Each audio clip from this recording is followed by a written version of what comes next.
Hello, my beautifuls. Welcome back to my channel. My name is Nilay Patel, and I'm the owner, designer, and educator here at Silver Silk and More, back with another fantastic tutorial for today. We're making a bracelet, in fact, that is so glamorous, so glitzy. Let me show you a picture of it. It is called the Mirage bracelet because I feel like this is a dream come true. And it's a real bracelet, I promise. I'm going to make it for you in real life. It features these really glamorous bead caps, or actually cones, that have all these beautiful little caramel colored rhinestones all over them. And it's so easy to put together. It features capture chain as the silver silk component to this. We've got some beads that we've strung up. It's so versatile, in fact, that you don't have to just use this color scheme. If you picked up the kit a while ago from my store, silversilkonline.com, then you will have these materials. And if you don't, then that's okay, because you can still pick up some silver silk and find your own color combination and beads to recreate this design. Now, I will tell you that this is a live show where I am posting and featuring comments from my customers, and we're just having a good time because beading should be non-serious and silly and fun and a great way for us to connect and be a community together. So Joan will be my assistant on the back end, helping with some comments, posting, just flashing some stuff on the screen. I'll be reading things out loud. If there's any questions, I will answer them at the end of the show as I put this together. But this is a really easy project, I promise.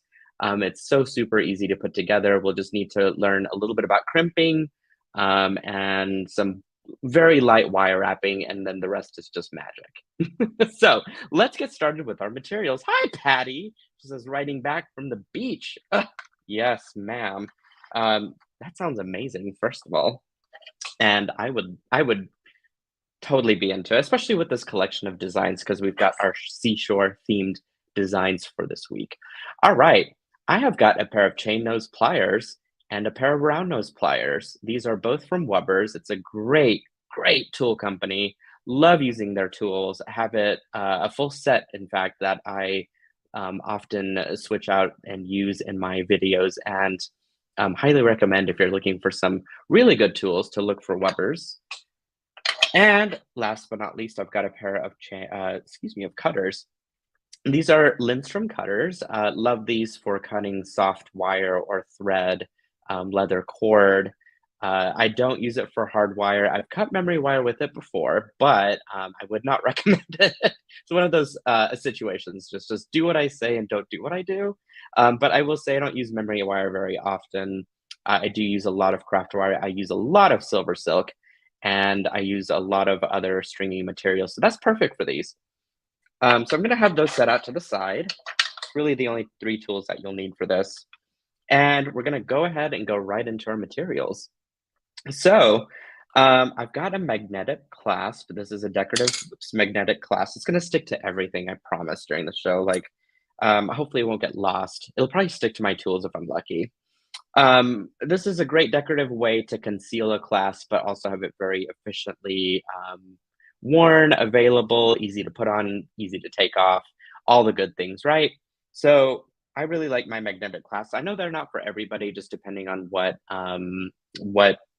sort of design you're wanting to make. Bracelets tend to stick to everything if you're going to wave your hands around like I do when I talk, and sometimes they just stick to things and it's annoying, right? Necklaces also work well for magnetic clasps because they don't really stick to much if you're going to wear it. Cheryl says, howdy, this has been my first time live for this set of classes. Well, welcome, Cheryl. It's lovely to have you. Love seeing your name, and thank you so much for supporting the Silver Silk store. The videos I've seen so far have been all great. Thank you. Love that. I'm glad you're having a good time. Okay, so the next item are these very decorative, very sparkly. I think I'm going blind just looking at them. I've got a pair of cones that are 10 millimeters in width, give or take. They might be a little bit wider, in fact, in diameter, but these are great for stuffing a lot of different stuff into them, including a variety of silver silk chains and beads, as we will be doing. Again, these are in a beautiful caramel color.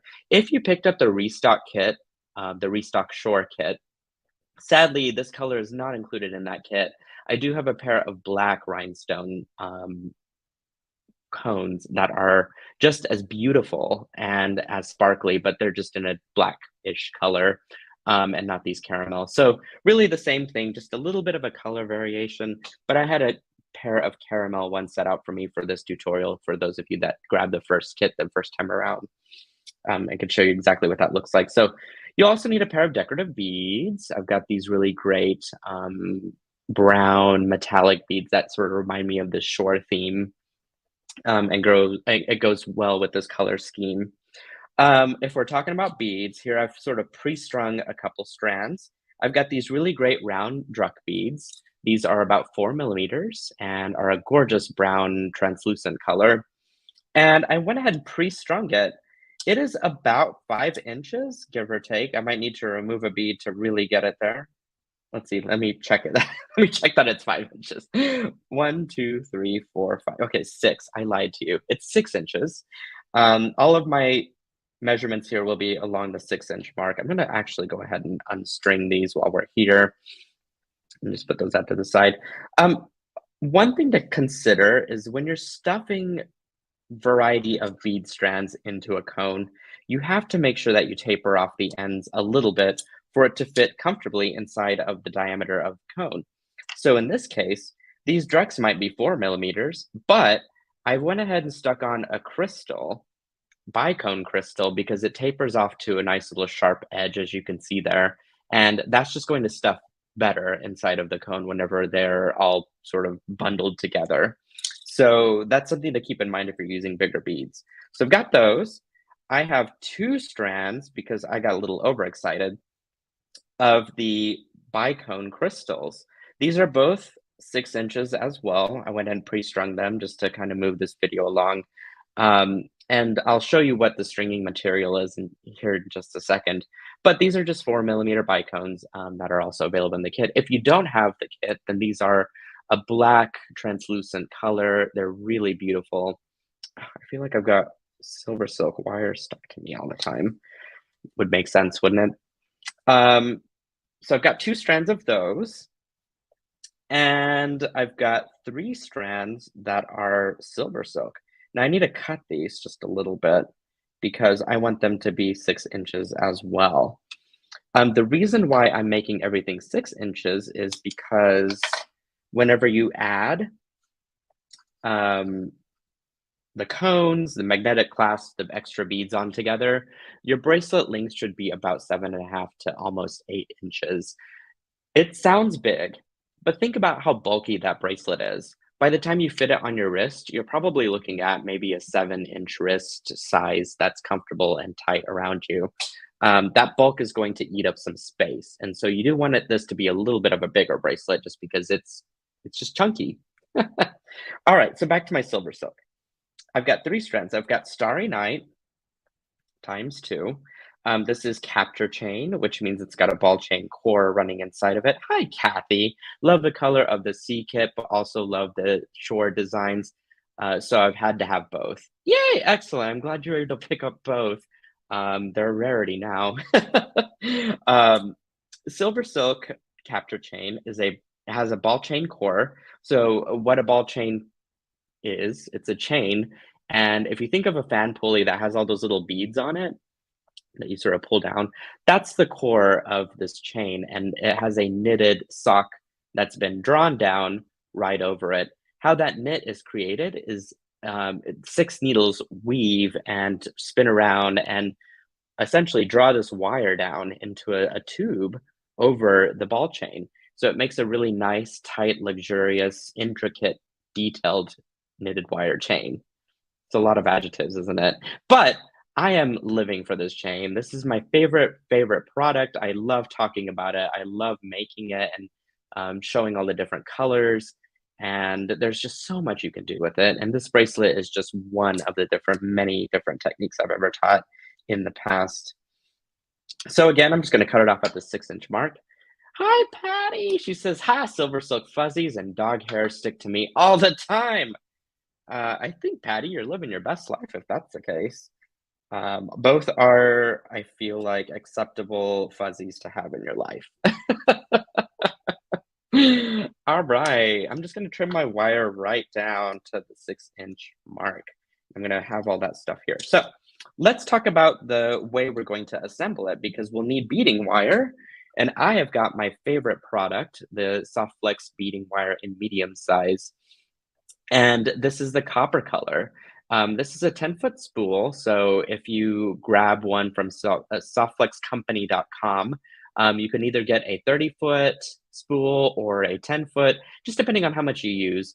This project really only calls for about 3 feet, give or take. I like to cut a little extra beading wire just for that safety precaution from whenever I'm crimping.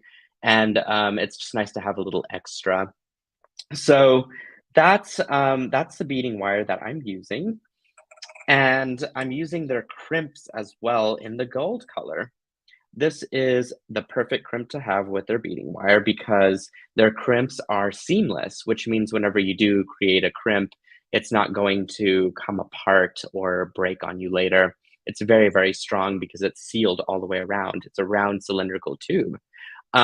It's also got a very thick wall. So whenever you do create your crimp, that wall really crushes in on the nylon coating of the beading wire. And therefore, you just get a very secure, strong hold.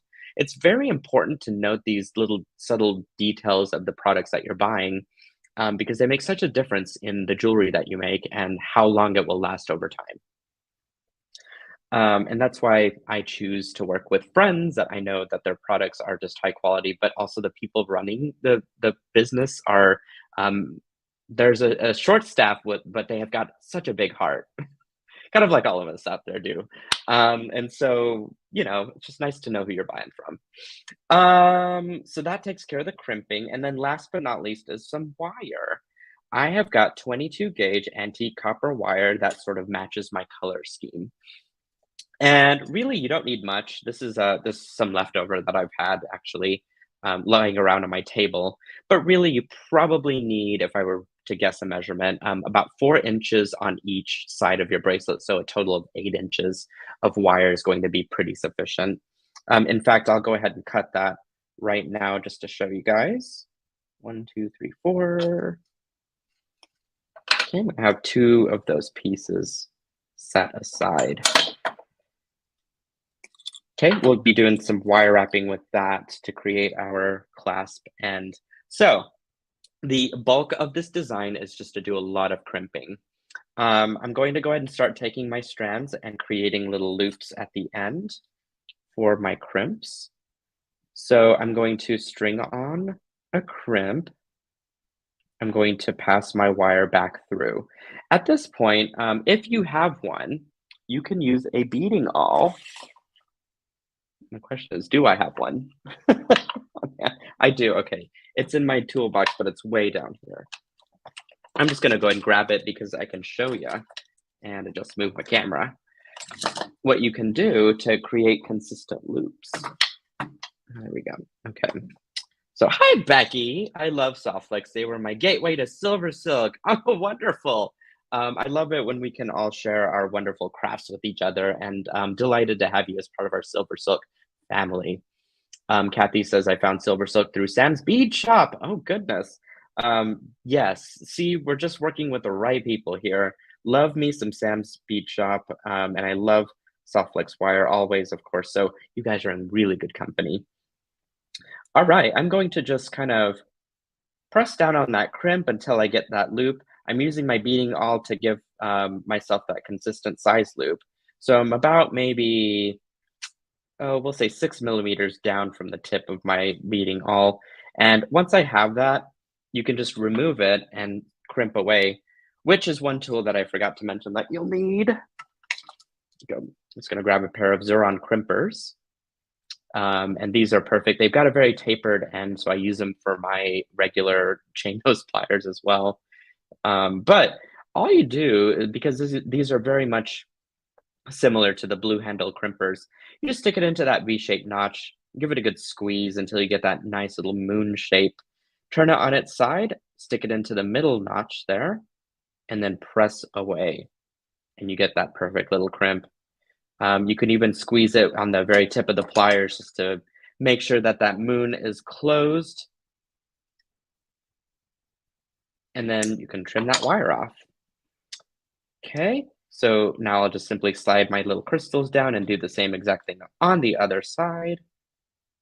Very easy. So you might get a little bit bored of me crimping, but that's okay. We're just gonna chat away because that's part of the fun of this workshop is catching up, seeing what everyone's up to and doing. I hope all of you have had a lovely holiday season and had some really good food to eat because that's, for me, one of my favorite things to do during the holidays is just to eat unapologetically. That's the time for it, I think. All right. So one thing to note is that whenever you are kind of pushing all the beads toward the one end, to leave yourself a little bit of a gap, you want this to be as flexible and um, kind of loose as possible without having giant gaps in it. And to do this, I just kind of lay it flat on the table and have maybe about a millimeter or two of extra beading wire that just sticks up above the last bead. Or you can lay it down flat on your table and make sure you curve your strung beads and note that it's not too stiff whenever you've done this. Because if it's too stiff, it's not going to lay around your wrist correctly. It's going to be very, very stiff and just uncomfortable to wear, I think. But having that extra little millimeter gap really does the trick. Gives it nice, a nice motion and free-flowing effect to all this. Okay, that looks really good. So 2 crimps per strand. So that'd be a total of 6 crimps. Hopefully I laid out enough crimp beads there. I did. And then I've got one that fell on my wire here. There we go. All right. Rolling right along with our crimping. Again, just stick it into the beading awl. Going to just kind of press against the crimp with my thumb. And I've got a nice little loop. It's ready to go.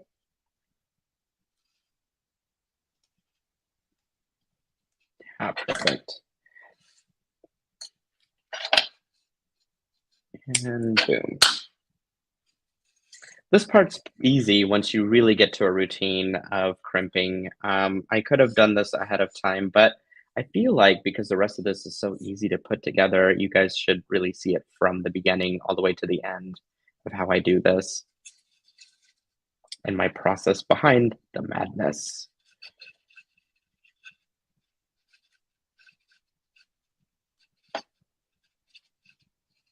Okay, there we go.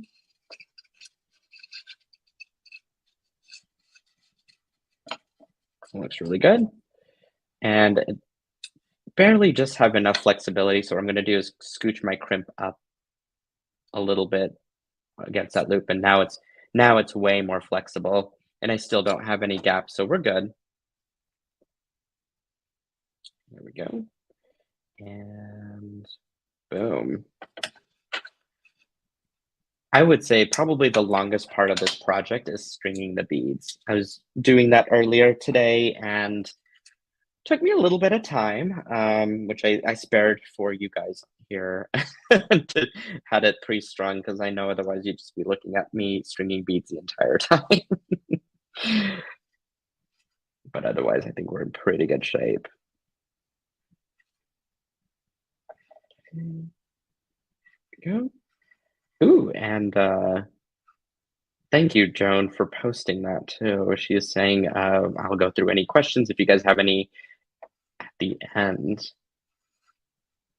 And if you don't, it just means that hopefully I've covered all the materials that we needed for constructing this design pretty efficiently. Hey, sometimes I hit the mark and sometimes I don't. I leave it up to you guys to let me know. And if you get a chance, let your friends know that my channel over on YouTube exists at Silver Silk and More.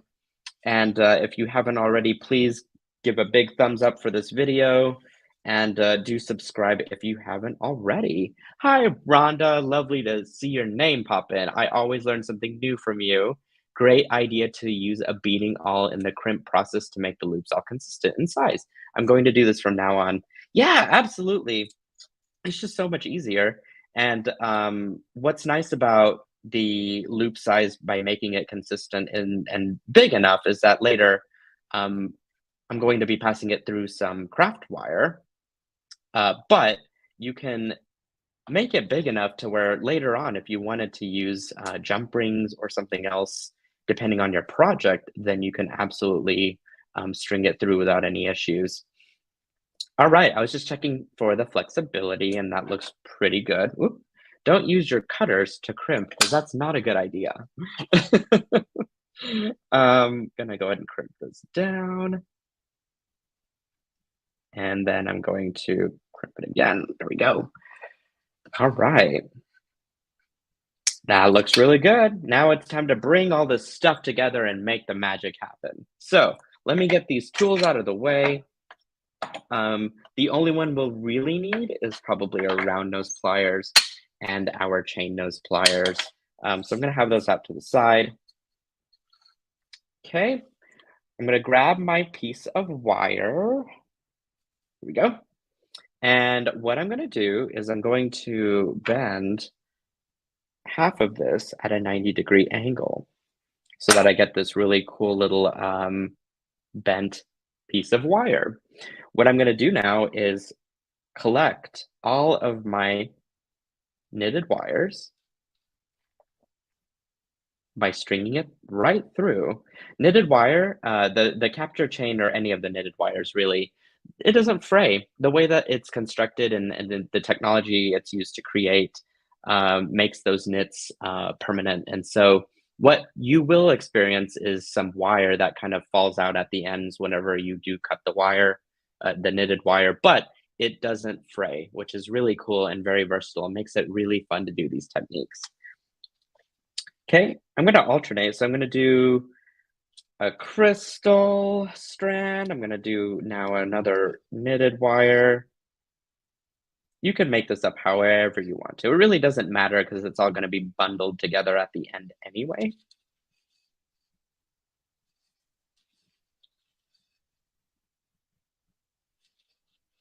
Let's do this. Okay. And the 22 gauge wire really does just go right through it very easily. Okay, so that's all you do for one end. So what I'm going to do now is kind of bunch all this together. You could even twist the wires while we're here. Just once or twice is good enough. Okay, I'm going to bend that straight back up again. And I'm going to coil the rest of this wire around the silver silk and bead strands. This is going to ensure a strong hold on all of my materials there. At the end, what you can do is just bend that wire in on itself and press it into the knitted wire. This will sort of just package everything together and it won't fall out. Okay, so that's the one side, and now we can do the other. You're going to notice that whenever you turn this, all of my different strands are going to stagger a little bit, and that's okay. That's going to happen. And especially if they are all the same size, it's just a thing that happens, and that's perfectly okay. So again, just bend it at a 90-degree angle, and just go ahead and start picking up your strands. I'm going to try and go in the same order as I did before, but honestly, I don't really remember what I just strung. So we're going to just make it up as we go along here. Okay, there we go. We'll do another crystal strand. Do our brown or fall colored capture chain.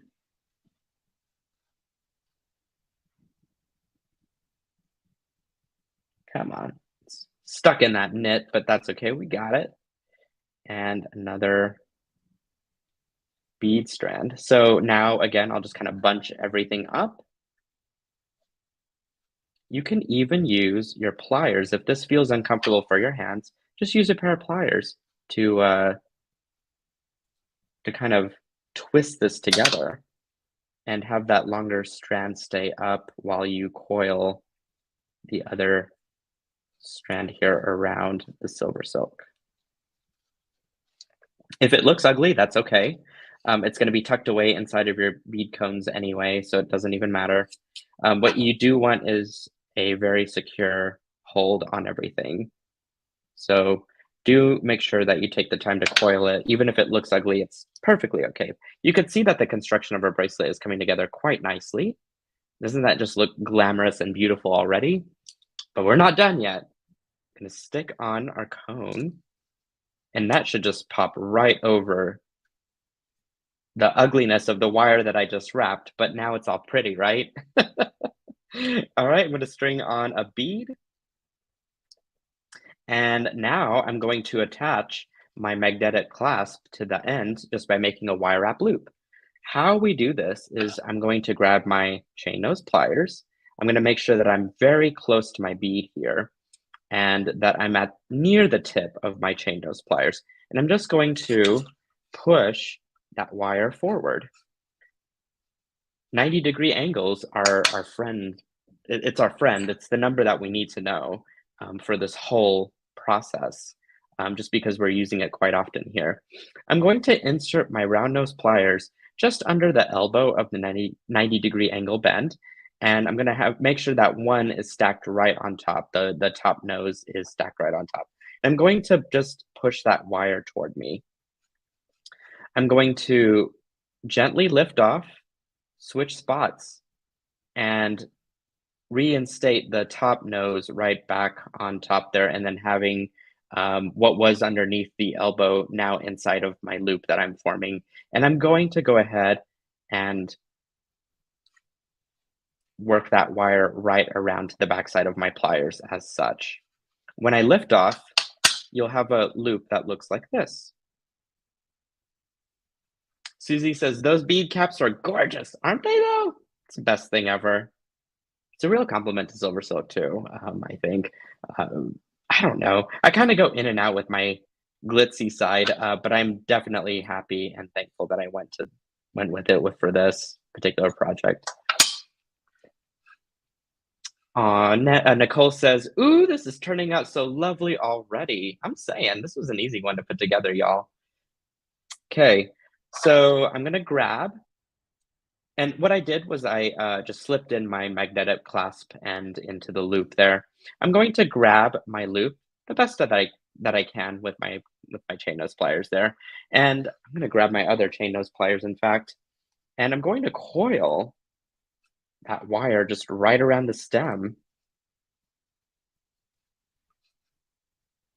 as such. And that is going to give me the most tight and secure hold that I will ever have for any sort of loops for this project.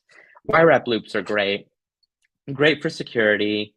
They can be aesthetically pleasing as well, and you'll know that your piece is all put together. So, oh my gosh, okay, so now we got to do the other end, y'all.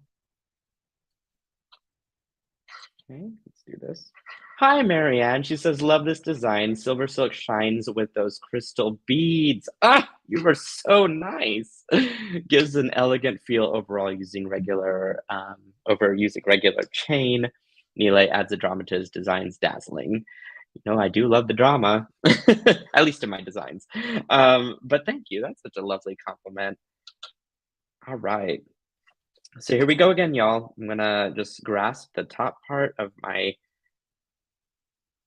with the top part of my pliers with the to the wire. I'm losing my words, y'all. Gonna bend the wire back away from me. Okay. Stick in your round nose pliers just under the elbow. Work that wire right toward you. Switch spots with your pliers. And then go ahead and work the rest of the wire, coil it right around to be on the back side of the pliers. And then you'll have your loop perfect and ready to go. You'll simply lift up, slide in whatever you want to connect, whether it is a magnetic clasp, toggle clasp, a tassel. Maybe it's another bead. I don't know. It could be anything. This all works the same for whatever you're attaching. I just press that wire back down to meet the other wire before I coil it now. So I'm going to grab both things and then use my smaller nose pliers here to wrap that wire around. And this will also help keep that bead in place because those coils will push that bead down. So that's also another important fact. There we go. Hopefully that looks nice and sharp on screen. Okay, just gonna trim it, and you just simply tuck in that little end there. And that, you guys, is my bracelet design. Ah! I'm in love with this all over again. It's so sparkly and delightful, and just, I think it's such a joy to wear, and so easy to wear.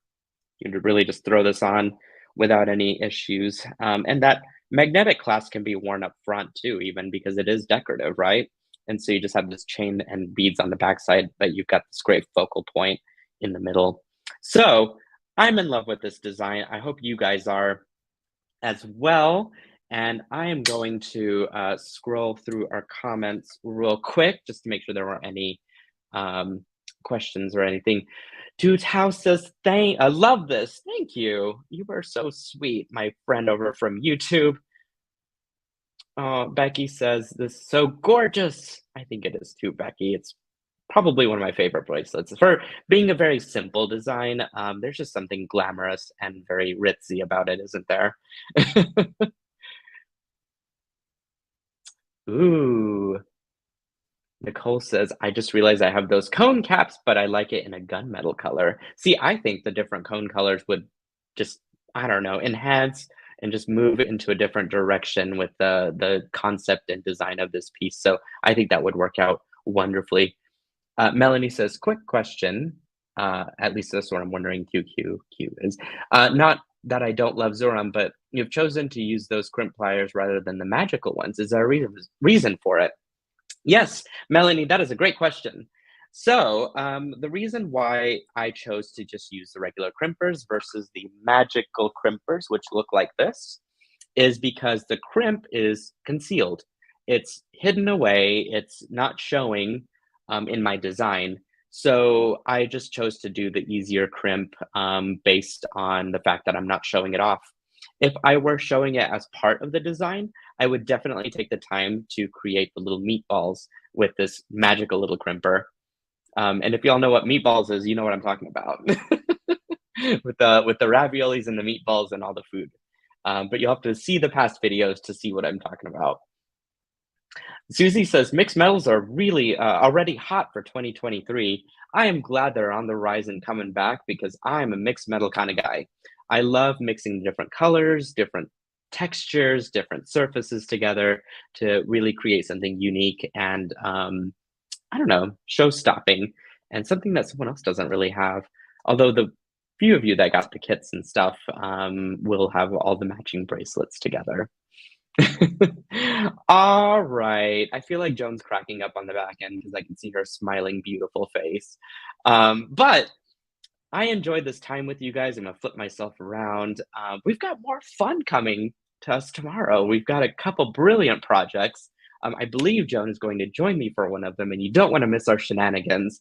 We will have cocktails for the second one because we're approaching New Year's, and we must make a toast to the new year and figure out a resolution that we want to do, right? So more fun coming up. This has been a glorious few days already of wonderful tutorials, and you guys are so inspiring and so energetic and so creative. And we'll just keep the fun continuing all the way through to the next year. And we have lots of stuff planned behind the scenes as well for Silver Silk. So I leave you guys today hopefully inspired, invigorated, maybe a little giggly. I don't know. I had a good time with all this, and I don't take myself too seriously. So I'm always laughing and having a good time, and I hope you guys are too. So I love all of you guys so much, and I will see you again at the next tutorial. Let's keep this going in the Silkies Facebook group. If you haven't already, please post your design there. And please be sure to like this video and subscribe to the channel if you haven't already. Okay? Mwah, mwah, mwah. See you at the next tutorial, my loves.